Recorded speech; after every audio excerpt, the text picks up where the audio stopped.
Terkait kontroversi cerdas cermat 4 pilar MPR RI di mana juri memberikan nilai yang berbeda terhadap jawaban dua peserta yang sama. Kita bahas bersama Ketua Dewan Pakar FSGI Retno Listiarti dan juga anggota MPR RI Lalu Hadrian Irvani. Selamat sore Pak Lalu dan juga Bu Retno. Saya akan ke Pak Lalu langsung nih. Pak Lalu, sebagai anggota MPR, bagaimana Anda melihat apa yang terjadi saat ini terkait dengan lomba cerdas cermat di Kalimantan Barat?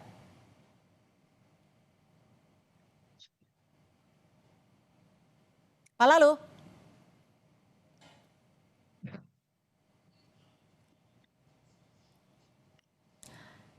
Ya, Pak Lalu, sebagai anggota MPR RI, bagaimana Anda menanggapi soal lomba cerdas cermat ini, baik itu mekanismenya dan juga penilaian jurinya? Ya, pertama tentu karena lomba cerdas cermat ini sudah viral ya. Ya, kami sebenarnya di MPR maupun di DPR sangat menyayangkan sekali. Tujuan diadakannya acara ini adalah tentu untuk menanamkan nilai-nilai kebangsaan.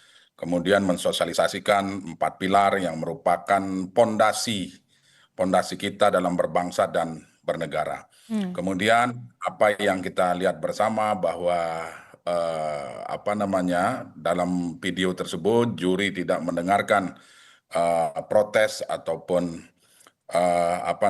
ketidakpuasan dari salah satu peserta, kemudian tidak ditanggapi, itu mencerminkan tidak demokratisnya acara tersebut. Sehingga kami pertama tentu melihat kejadian ini meminta agar lomba tersebut diulang. Kemudian yang kedua, lomba tersebut harus dijadikan sebagai ajang untuk menanamkan kecintaan terhadap tanah air, menanamkan nilai-nilai paham-paham kebangsaan, baik Pancasila, Undang-Undang Dasar 1945, Bhinneka Tunggal Ika, dan NKRI tentunya. Nah, oleh sebab itu perlu kiranya panitia yang terlibat di dalam acara tersebut untuk dilakukan evaluasi dan sebisa mungkin acara-acara semacam ini bisa dilaksanakan secara terbuka, secara transparan, dan menjunjung tinggi asas keadilan. Seperti itu sementara Mbak Cynthia.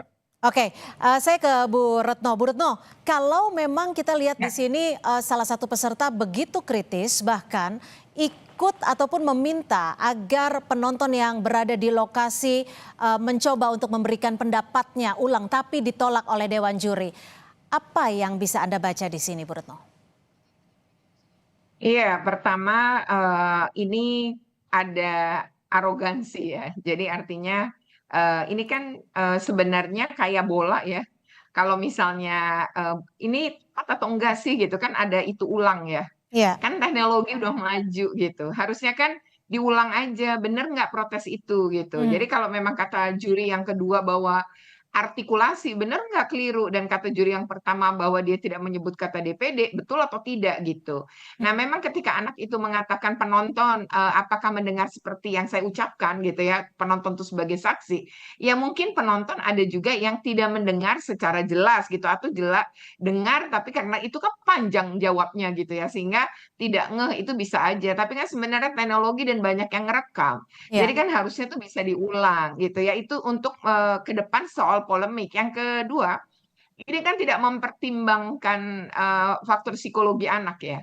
Jadi kan kesannya protes gitu ya, kemudian karena merasa benar atau tidak mau mengakui gitu ya. Kemudian orang dewasanya justru yang mulai dari 2 juri, MC itu justru seperti memojokkan kan anak ini. Jadi kalau secara psikologi pasti saat itu dia sangat tertekan. Meski begitu kita semua melihat betapa dia berani ya. Artinya dia tidak goyah dan terus mengatakan itu, bahkan sampai tidak goyah 3 kali ya. Menurut saya itu keberanian yang luar biasa untuk anak seusia dia dan dalam tekanan di panggung. Ini bagi saya memang patut kita apresiasi ya keberanian-keberanian seperti ini, dan kalau dia mengalami masalah psikologi nih dari dampak ini, tentu dia punya hak ya, harusnya mendapatkan pemulihan. Oke, jika memang cerdas cermat harus diulang, lalu mekanisme seperti apa dan juga perbaikan seperti apa yang baiknya dilakukan agar siswa juga memiliki kepercayaan diri tinggi ketika memberikan jawaban? Kita masih akan bahas selepas jeda, tetap di Kompas Petang.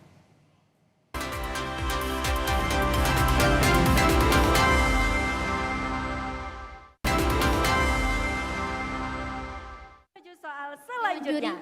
Izin, Oh baik, silakan. tadi kami menjawabnya sama seperti Regu B. Sama. Silakan Dewan Juri untuk tanggapannya. Tadi disebutkan regu C ya, itu pertimbangan dari DPD-nya tidak ada, DPR tadi. Ada.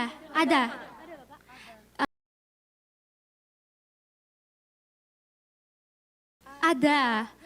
Tadi saya mengatakan seperti ini, anggota Badan Pemeriksa Keuangan dipilih oleh Dewan Perwakilan Rakyat dengan memperhatikan pertimbangan Dewan Perwakilan Daerah dan diresmikan oleh Presiden.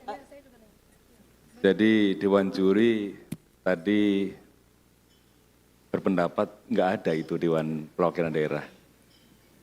Baik adik-adik, maaf. mohon diterima.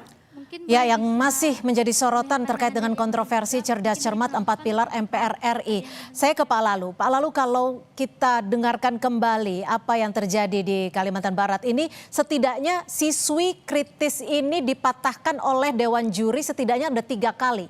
Bahkan ketika juri perempuan juga kembali menegaskan bahwa ini adalah hak Dewan Juri untuk memberikan penilaian. Apa yang bisa Anda lihat di sini karena mengingat cerdas cermat ini juga membawa nama lembaga negara MPR. Ya, Mbak Cynthia, jadi saya sepakat yang disampaikan oleh Bu Retno bahwa di situ kita lihat arogansi dari juri tersebut. Kami memandang bahwa acara ini adalah sebagai bentuk atau sosialisasi penanaman nilai-nilai kebangsaan kepada siswa-siswi kita hari ini, ya Pancasila, Undang-Undang Dasar 1945, NKRI, dan Bhinneka Tunggal Ika. Seharusnya karena ini adalah penanaman nilai-nilai kebangsaan, maka jalannya acara itu juga harus mencerminkan nilai-nilai yang ada di dalam paham kebangsaan yang saya sampaikan tadi. Nah, seharusnya juri ini juga harus memberi contoh. Ya, Ini kami human error mengapresiasi. atau mekanismenya yang salah, Pak Lalu? Nah itu dia, jadi tentu kami mendorong untuk dilakukan evaluasi terhadap seluruh tahapan pelaksanaan dari kegiatan ini. Tadi Pak Wakil Ketua MPR juga sudah tegas menyampaikan bahwa akan melakukan evaluasi terhadap pelaksanaan kegiatan cerdas cermat ini. Yang jelas kami mengapresiasi yang disampaikan oleh siswi yang memprotes tadi.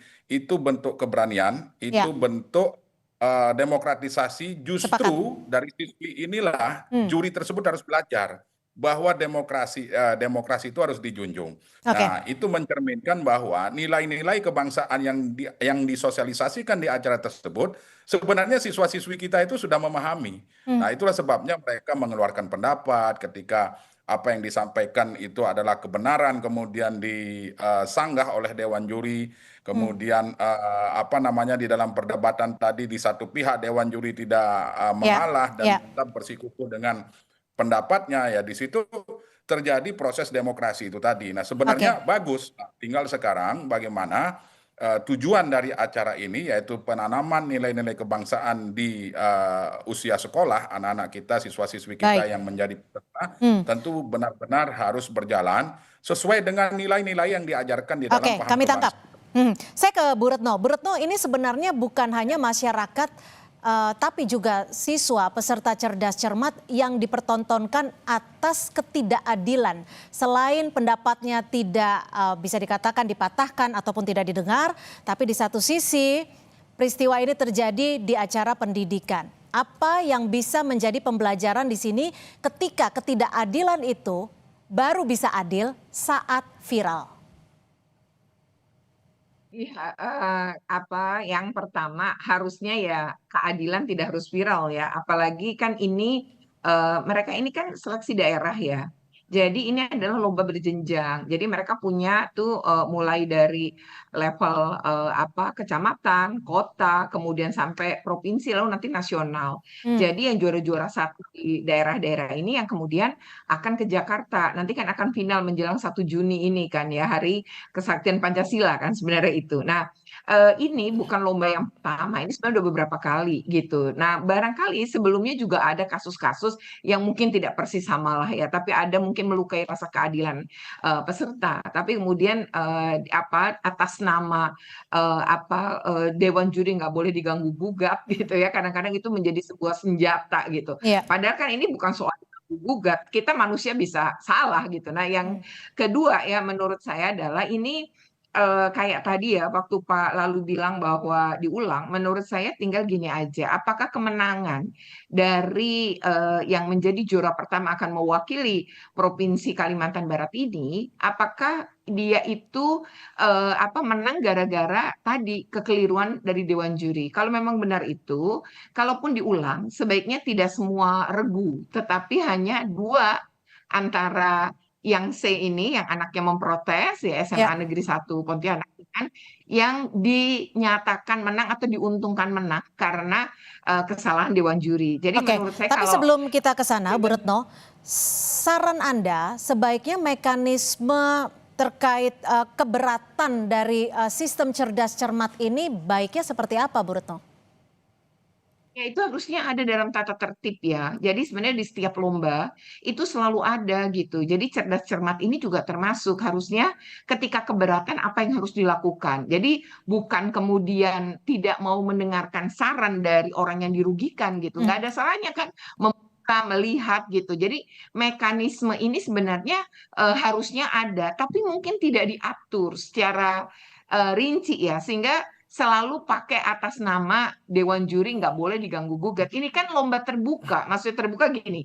Setiap jawaban bisa kita dengar, benar salahnya bisa kita dengar. Jadi nggak ada istilah diganggu gugat. Yang ada adalah juri mau menyimak kembali yang barangkali dia salah. Nah, ini berarti ke depan ini penting juga menguatkan mekanisme dari protes. Yang kedua, jika ada peserta yang dirugikan. Yang kedua, ya harusnya ini ada evaluasi juga dalam pemilihan Dewan Juri, apalagi pada level provinsi kan ini, Oke. gitu. Itu sih ya Baik, catatannya. terima kasih Ketua Dewan Pakar FSGI, Retno Listiarti, dan juga anggota MPR RI, Pak Lalu Hadrian Irvani. Terima kasih berbagi perspektif di Kompas Petang. Selamat sore, Bapak Ibu.